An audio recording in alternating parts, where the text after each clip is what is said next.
Hello साथियों, तो कैसे हैं आप सब। एलकेएम क्लासेज में आपका स्वागत है। तो आज हम इस वीडियो में बीपीएससी मेंस के जीएस पेपर 1 जिसमें आर्ट एंड कल्चर के अंतर्गत मोर कला को डिस्कस करने जा रहे हैं। कौन से? तो मोर कला। तो मोर कला के जितने भी इंपॉर्टेंट फैक्ट्स है और पॉइंट्स है उसे हम इस वीडियो में डिस्कस करेंगे, ताकि आप इन सभी पॉइंट्स और फैक्ट्स को यदि आप अपने आंसर में शामिल करते हैं तो आपका आंसर एक सटीक और प्रभावी बन सके। तो चलिए स्टार्ट करते हैं। तो मोर कला की प्रस्तावना में आप इस पॉइंट्स को ऐड कर सकते हैं, जिसमें विजय गोखले ने भारत की कला के बारे में बताया है कि मोर कला से पूर्व भारत की कला भाषा के दृष्टिकोण से एक सादे और पुरातत्व के दृष्टिकोण से एक खाली अलमारी के समान थी। यदि आप इस प्रस्तावना जब स्टार्ट करते हैं तो कला को परिभाषित करने के बाद आप इस पॉइंट को डाल सकते हैं, ताकि आपका एक आंसर सटीक बन सके और प्रभावी हो सके। आगे हम फिर इसे मोर कला को देखेंगे। तो मोर कला को दो भागों में बांटा जा सकता है, जिसमें एक राजकीय कला है, जो कि राजाओं के संरक्षण में जो भी कला का विकास हुआ उसे राजकीय कला के अंतर्गत रखा गया, और वहीं जो साधारण जो जनमानस थे उनके अंतर्गत जो कला का विकास हुआ उसे लोक कला के अंतर्गत रखा गया। तो वहीं राजकीय कला को भी आगे 4 रूपों में देख सकते हैं, जिसमें राजपरिषद, स्तंभ, स्तूप और गुहा। और लोक कला के अंतर्गत मृदभांड कला, जिसमें कि मिट्टी के बर्तनों के ऊपर चित्रकारी किया जाता था, उसे मृदभांड कला के अंतर्गत रखा जाता है। और वहीं दूसरा मूर्ति कला। तो ये साधारण जनमानस में जो कला विकास हुआ उसे लोक कला के अंतर्गत रखा गया है। तो चलिए आगे देखते हैं। तो राजकीय कला। तो मौर्यकालीन कैसी थी? एक शक्तिशाली और विस्तृत और समृद्ध केंद्रीय शासन के अंतर्गत इनके शासन की व्यवस्था के दौरान ही राजकीय कला का विभिन्न रूपों में क्या हुआ? विकास हुआ, जिसमें आता है कौन कौन? तो राजपरिषद, स्तंभ, स्तूप, गुहा का विकास राजकीय कला के अंतर्गत हुआ। तो आइए जानते हैं कि राजपरिषद किन्हें कहा जाता है। जहाँ पर राजाओं के रहने और बैठक करने का स्थान होता था उसे राजपरिषद कहा जाता था। तो एक राजपरिषद पाटलिपुत्र में बनाया गया था, जिसमें चंद्रगुप्त मौर्य कालीन राजपरिषद था और इसका दुर्गीकरण किया गया था। इस राजपरिषद के बारे में अपने इसकी व्याख्या कौन कौन करते? तो कौटिल्य के रचित अर्थशास्त्र में भी इस राजपरिषद का व्याख्या किया गया है, और मेगास्थनीज की पुस्तक इंडिका में भी इस राजपरिषद की व्याख्या किया गया है। तो आप राजपरिषद के बारे में लिखेंगे तो आप यहाँ पर इस पॉइंट्स को ऐड कर सकते हैं कि इस राजपरिषद में यह पाटलिपुत्र में अवस्थित है एक राजपरिषद, जिसे चंद्रगुप्त मौर्यकालीन राजपरिषद तथा उसका दुर्गीकरण भी किया गया है। और वहीं इसका व्याख्या कौन कौन करते थे? कौटिल्य रचित अर्थशास्त्र में किया गया है इसका व्याख्या, और मेगास्थनीज की पुस्तक है इंडिका, उसमें भी इस राजपरिषद का व्याख्या किया गया। तो आप ये पॉइंट डाल सकते हैं।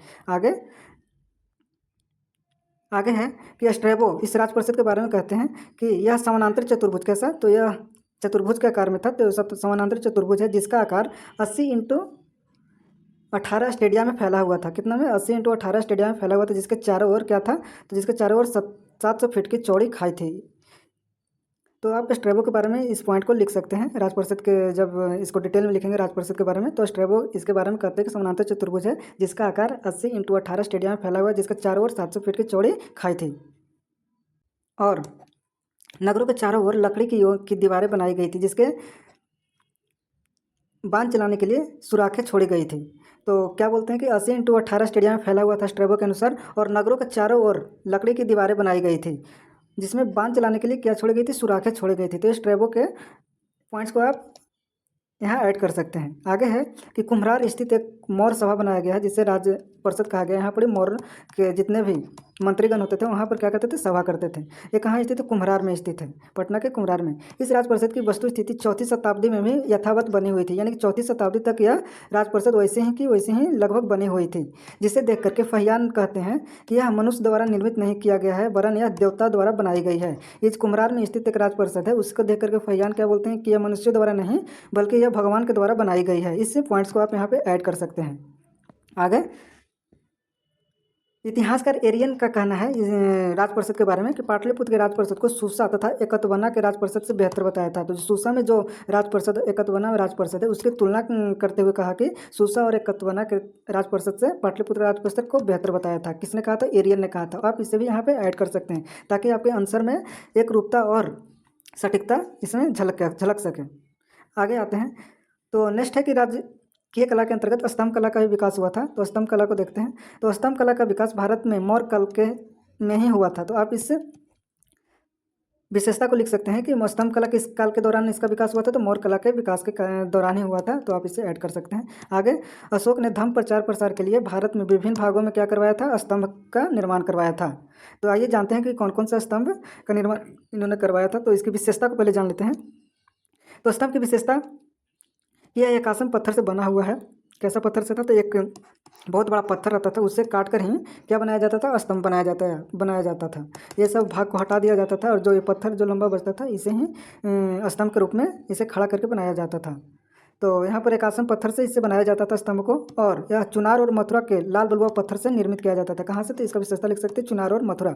यह इसमें क्या था? तो ये चमकदार पॉलिश का प्रयोग किया जाता था, जिससे क्या कहा जाता? नोब कहा जाता था। तो आप इस पॉइंट को भी इसकी विशेषता में लिख सकते हैं।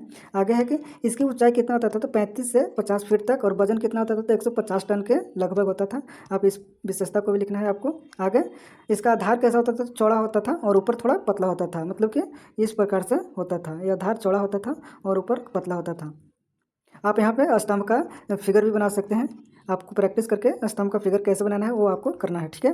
चलिए तो हम देख लेते हैं कि विभिन्न प्रकार के स्तंभ प्राप्त हुए हैं भारत में। तो सिंह, जो स्तंभ के ऊपर सिंह विराजमान है, वो कहाँ से प्राप्त हुआ था? लौरिया नंदनगढ़ कहाँ है? तो पश्चिमी चंपारण में पड़ता है। और हाथी वाला स्तंभ कहाँ से प्राप्त होता है? संकिसा से प्राप्त हुआ। कहाँ से? संकिसा से। और बैल, जो स्तंभ के ऊपर बैल विराजमान है, वो कहाँ से प्राप्त होता है? लौरिया, अरेराज और रामपुरवा से यह हाथ बैल वाला स्तंभ प्राप्त हुआ है। तो मौर्यकालीन स्तंभ का एक्मीनियन साम्राज्य के स्तंभों के मध्य कैसे तुलना किया गया है, इसको समझते हैं। और आपको तुलना करते हुए वहाँ पे आपको लिखना है। जैसे कि मौर्यकालीन के बारे में पहले तो इसमें देखते हैं। तो एक्मीनियन स्तंभ से भिन्न किस्म के थे। तो एक्मीनियन साम्राज्य था, उसमें जो स्तंभ बनाए गए थे उससे क्या था? मौर्यकालीन स्तंभ था, अलग था। कैसा था? भिन्न किस्म का था। और दूसरा इसका है विशेषता मौर्यकालीन स्तंभ का कि चट्टानों से कटे हुए एक आसन पत्थर से बना हुआ था। कैसा था? अभी हम बताया आपको कि एक चट्टान, बड़ा चट्टान होता था, इससे जो एक्स्ट्रा पत्थर होता था उसे काट के हटा दिया जाता था, और जो बीच का जो निकलता था उसे ही काट करके एक पूरा ऊपर से नीचे तक एक ही पत्थर से बना होता था। तो इसके और उसमें जब जिसमें उत्कीर्णता कलाकार का कौशल स्पष्ट दिखाई देता था। इसमें मतलब कि इसमें उसे काट करके, छेनी से काट करके उसमें उसके कौशल को स्पष्ट उसमें देख सकते हैं आप। किसमें? तो मौर्यकालीन स्तंभ में। वहीं एक्मीनियन साम्राज्य में क्या थी स्तंभों का विशेषता? तो उसको यहाँ पे आपको लिखना है कि एक्मीनियन स्तंभ जो कि राजमिस्त्री द्वारा अनेक टुकड़े को जोड़ करके बनाया जाता था। जैसे कि स्तंभ बनाना है तो ये स्तंभ है ना, तो पहले बेस बनाए, उसके बाद यहाँ पर पहले बेस बनाने के बाद फिर से ऊपर पत्थर डाले, फिर से जोड़ते गए, फिर इस प्रकार से स्तंभ बनाया गया था। कहाँ? एक्मीनियन साम्राज्य में। चलिए ये दोनों आप विशेषता लिख देंगे। आगे बढ़ते हैं। नेक्स्ट है कि स्तूप का निर्माण किया गया था राजकीय कला के अंतर्गत। तो स्तूप, जिसमें महात्मा बुद्ध के महापरिनिर्वाण के बाद, यानी कि भगवान बुद्ध की मृत्यु होने के बाद उनके शरीर को 8 भागों में बांट करके उनके अवशेषों पर समाधियों का निर्माण किया गया था, जिन्हें स्तूप कहा जाता था।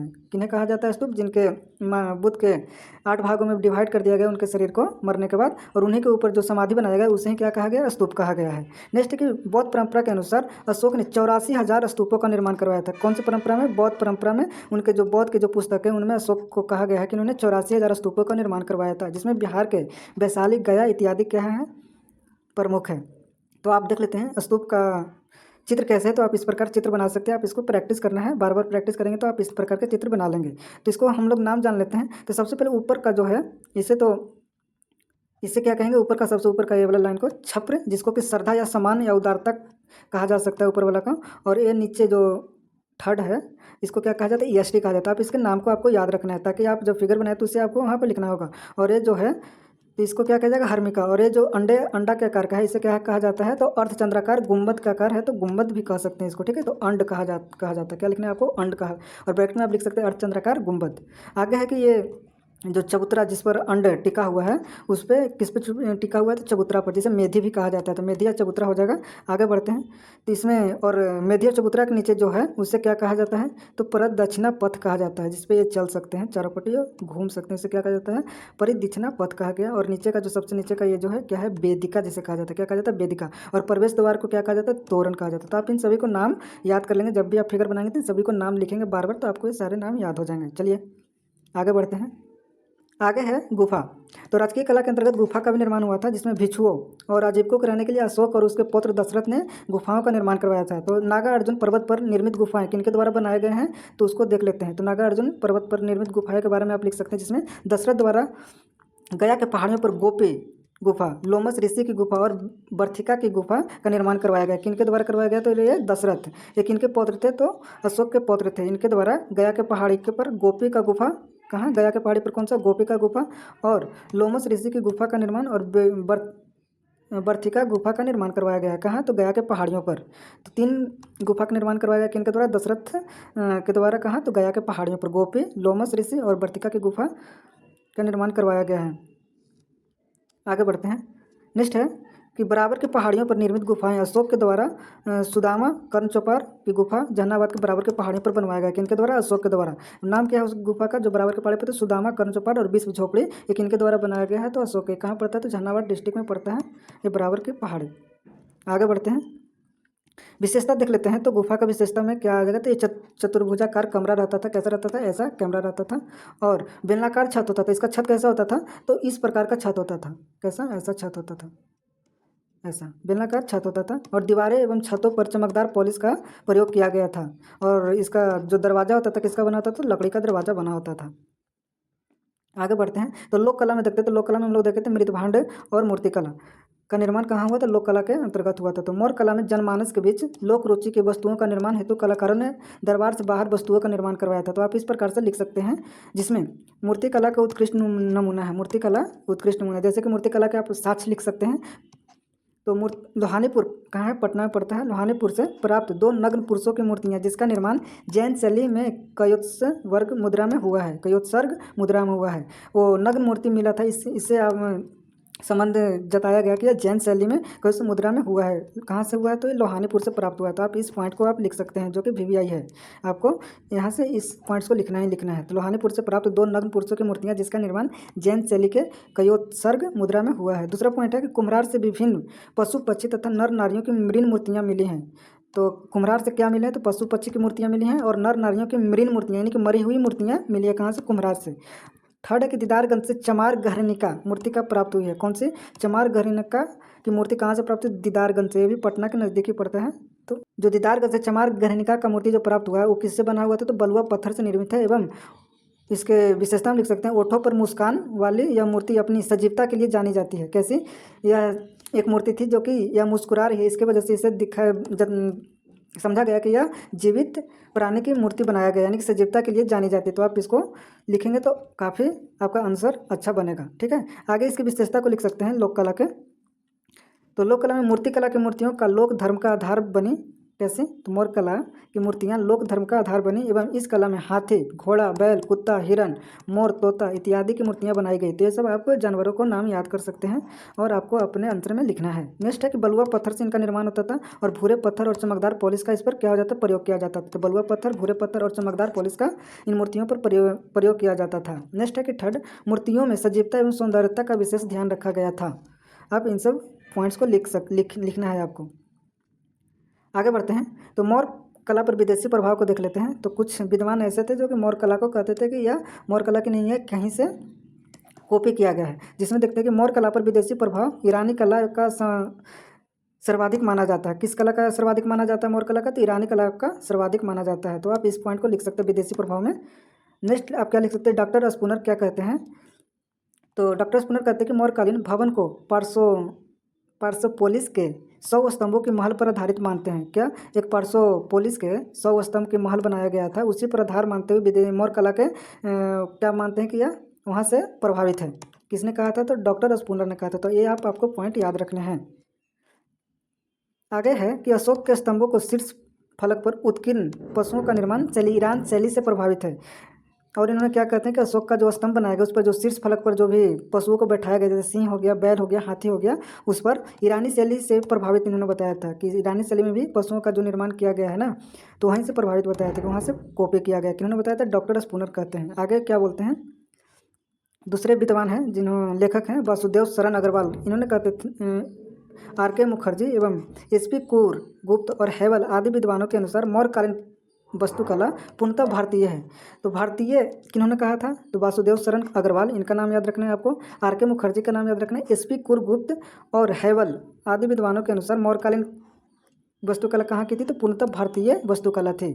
तो आपको इनके नाम याद रखने हैं। एक डॉक्टर स्पूनर जो कि भारत के कला नहीं मानते थे मौर्यकालीन को, और कौन कौन मानते थे उनका आपको नाम याद रखना है, जिसमें हो गए वासुदेव अग्रवाल, RK मुखर्जी, SP गुप्त और हैवल आदि विद्वानों मौर्यकालीन वस्तुकला को पूर्णतः भारतीय कला मानते थे।